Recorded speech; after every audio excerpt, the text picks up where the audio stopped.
নজর রাখবো পরবর্তী খবরের দিকে। দক্ষিণ চব্বিশ পরগনার জয়নগর এবং বকুলতলী বিধানসভা এলাকায় বাম আইএসএফ জোটের সমর্থনে বকুলতলা থানার নতুনহাট সংলগ্ন একটি মাঠে অনুষ্ঠিত হলো এক রাজনৈতিক জনসভা।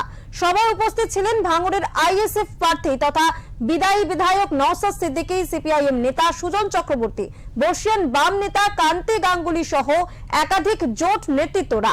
সভা থেকে বক্তব্য রাখতে গিয়ে নওশাদ সিদ্দিকী রাজ্যের মুখ্যমন্ত্রী মমতা বন্দ্যোপাধ্যায়কে একদিকে মা বলে যেমন সম্মান জানান, ঠিক তেমনি তার প্রতি কড়া রাজনৈতিক বার্তাও দেন তিনি বলেন, আপনার বয়স হয়েছে, আপনি অনেক কাজ করেছেন, এবার বিশ্রাম নেওয়ার সময় এসেছে, আপনি সন্ন্যাস নিয়ে বৃন্দাবনে ঘুরতে যান। এই বক্তব্য ঘিরে ইতিমধ্যে রাজনৈতিক মহলে শুরু হয়েছে তীব্র আলোচনা।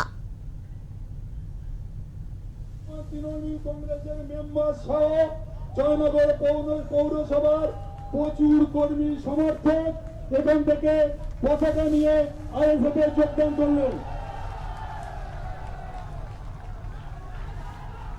কিন্তু আপনার বামেদের মুখে 34 বছর বা এই লাস্ট 15 বছর একবারের জন্য শুনেছেন যে এবারে হস্তাতে পড়ে যাও? হ্যাঁ, নওশাদ সিদ্দিকী মাথায় দিদির মুখে দাঁড়িয়ে তো আমার ভাই ধর্মীয় লিবাস, কিন্তু একবারের জন্য স্টেজ থেকে আমাকে বলতে শুনেছেন যে মুসলমান হওয়ার জন্য তুমি আমাকে ভোট দাও, বা আমি পীর পরিবারের ছেলে তার জন্য আমাকে ভোট দাও? অনেকে বলে ধর্ম নিয়ে রাজনীতি করছে। যারা বলে আমি তাদেরকে বলছি ওরা চুনোপটি। একবার ডিবেট হোক, একদিকে মমতা ব্যানার্জি বসবে, একদিকে নওশাদ সিদ্দিকী বসবে। এটা আমি প্রমাণ করে দেবো যে মমতা ব্যানার্জি ধর্মকে সামনে রেখে ছাড়া রাজনীতি এক পা ফেলতে পারবে না, আর নওশাদ সিদ্দিকী শিক্ষা, স্বাস্থ্য, কর্মসংস্থানের বাইরে একটাও কথা বলে না। যদি আমি প্রমাণ না করতে পারি, আমি ওখান থেকে তৃণমূলের ঝান্ডা ধরে বেরিয়ে যাবো, তৃণমূল হয়ে যাবো। ভয় লাগছে নাকি? হ্যাঁ, আরে ক্যাবিনেট মিনিস্টারের অফার ছিল, টাকা পয়সার অফার ছিল, 17খানা মামলা দেওয়া আটকার ছিল, তাও তৃণমূলের ঝান্ডা ধরেনি। আর মমতা ব্যানার্জিকে ভুল প্রমাণ করতে পারবো না?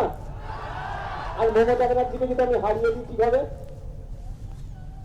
এবারে না বাবা, বলবো মা আমার, দিদি আমার 15 বছর বাংলাটাকে শেষ করেছেন, এবার একটু সন্ন্যাস নিয়ে। হিন্দু সমাজে শুনেছি শেষ জীবনে বৃন্দাবন খুব ধর্মীয় একটা জায়গা, ওখানে গিয়ে তীর্থে যায়। তো বলবো মা, প্রয়োজনে আমি বৃন্দাবনের টিকিটটা কেটে দিচ্ছি, জানবে না।